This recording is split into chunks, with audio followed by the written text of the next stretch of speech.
Christmas and a Happy New Year. The Chennai Silks. Let the celebrations begin. இந்திய பங்குச் சந்தைகள் இந்த வாரம் பெரும் சரிவை சந்தித்துள்ளது.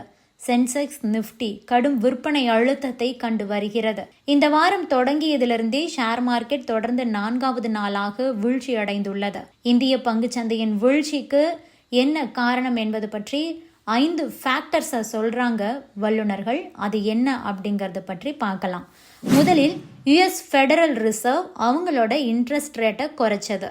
அமெரிக்க ரிசர்வ் வங்கி 2024ஆம் ஆண்டோட இறுதி கூட்டத்தில் அவங்களோட வட்டி விகிதத்தை 25 பேசிக்ஸ் பாயிண்ட்ஸ் குறைச்சிருக்காங்க. இது தொடர்ந்து 3வது முறையாக வட்டி விகிதம் குறைக்கப்பட்டுள்ளது. வட்டி விகித குறைப்பு என்பது எதிர்பார்க்கப்பட்ட ஒன்றாக இருந்தாலும் அடுத்த வருடத்துல வட்டி விகித குறைப்புகளின் எண்ணிக்கை 2 முறை மட்டுமே செய்யப்படும்னு வேற ஃபெடரல் ரிசர்வ் சொல்லியிருக்காங்க. இதுவும் கூட முதலீட்டு சந்தையை கலக்கத்தில் ஆழ்த்தி உள்ளது. இப்படி ஒரு அறிவிப்பு வந்ததுமே இந்திய பங்கு சந்தை உட்பட ஆசியாவின் முக்கிய சந்தைகள் சரிவை சந்தித்திருக்கிறது. அமெரிக்காவின் S&P 500 மற்றும் நாஸ்டா சரிவை சந்தித்தது. இதனை அடுத்து ஆசிய சந்தைகளும் சரிவை சந்தித்துள்ளது. இரண்டாவது, ஃபாரின் கேபிட்டல் அவுட்ஃப்ளோஸ், வெளிநாட்டு மூலதனம் வெளியேறுவது.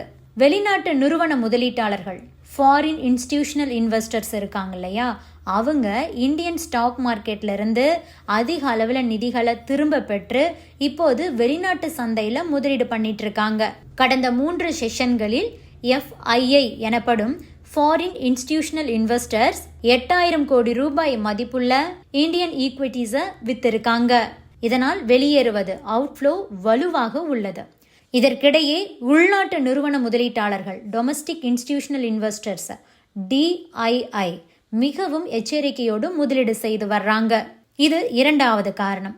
3வது காரணம் ருபீஸ் வேல்யூ, ரூபாய் மதிப்பு வரலாறு காணாத அளவுக்கு வீழ்ச்சி அடைஞ்சிருக்கு. ரூபாய் மதிப்பு சரிவு காரணமா ஃபாரின் இன்வெஸ்டர்ஸ் இந்திய சந்தையில ஆர்வம் காட்டல. அவங்களோட ஹோம் கரன்சிஸ்க்கு தான் அதிக முக்கியத்துவம் கொடுத்திருக்காங்க.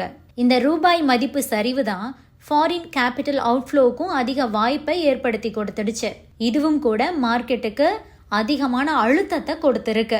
அமெரிக்க டாலருக்கு எதிரான இந்திய ரூபாயின் மதிப்பு இன்று வரலாறு காணாத விதமா 85 ரூபாய் 0.6 அப்படிங்கிற அளவை தொட்டது. இந்த மோசமான வீழ்ச்சிக்கு முக்கிய காரணமா இருக்கிறதே அமெரிக்க மத்திய வங்கியான ஃபெடரல் ரிசர்வ் 2024ஆம் ஆண்டோட இறுதி கூட்டத்துல தனது வட்டி விகிதத்தை 25 பேசிக்ஸ் பாயிண்ட்ஸ் குறைச்சதுதான். இது காரணம் 3. 4வது காரணம் மேக்ரோ எக்கனாமிக் ஹெட்விண்ட்ஸ், வர்த்தக பற்றாக்குறை எப்போதும் இல்லாத அளவுக்கு அதிகமாகி உள்ளது. வர்த்தக பற்றாக்குறை, ட்ரேட் டெபிசிட், ஏற்றுமதிக்கும் இறக்குமதிக்கும் இடையிலான வித்தியாசம். வர்த்தக பற்றாக்குறை அப்படிங்கிறது குறைவாகவோ அல்லது மைனஸ் அளவிலையோ இருந்துச்சுன்னா அது மிகவும் சாதகமான வர்த்தக சூழல் அப்படின்னு சொல்லலாம். அதாவது இறக்குமதியை காட்டிலும் ஏற்றுமதி அதிகமாக இருந்ததுன்னா வர்த்தக பற்றாக்குறை, ட்ரேட் டெபிசிட் மைனஸ் அளவில் இருக்கும். வர்த்தக பற்றாக்குறை குறையறது மூலமா இந்தியாவோட அந்த நடப்பு கணக்கு பற்றாக்குறை குறையறதோட ரூபாய் மதிப்பு அதிகரிக்கிறதுக்கும் உதவுது. ஆனா தற்போது அப்படியே நேர் எதிராக இருக்கு. ட்ரேட் டெபிசிட் எப்போதும் இல்லாத அளவுக்கு அதிகமாக உள்ளது. இந்தியாவோட வர்த்தகத்துறை நம்ம நாட்டோட பொருளாதார வளர்ச்சிக்கு முக்கிய பங்காற்றுது. நாளுக்கு நாள் அது தற்போது மோசமடைந்து வருது.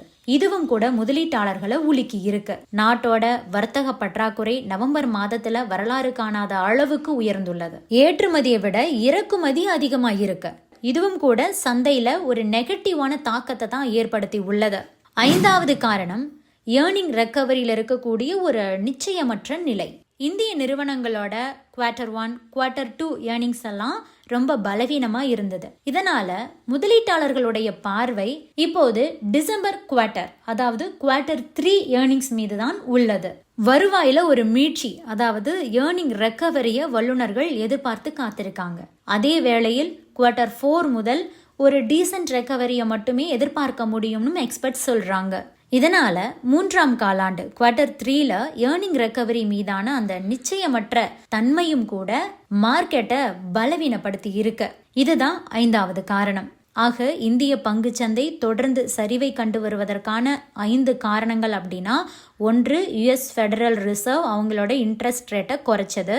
2வது காரணம் ஃபாரின் கேபிட்டல் அவுட்ஃப்ளோ அதிகமாக இருக்கிறது.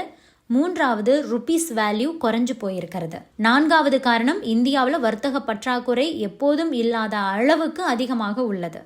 ஐந்தாவது ஏர்னிங் ரெக்கவரி கண்டிப்பா இருக்குமா அப்படிங்கறதுல ஒரு நிச்சயமற்ற தன்மை தான் நிலவுது.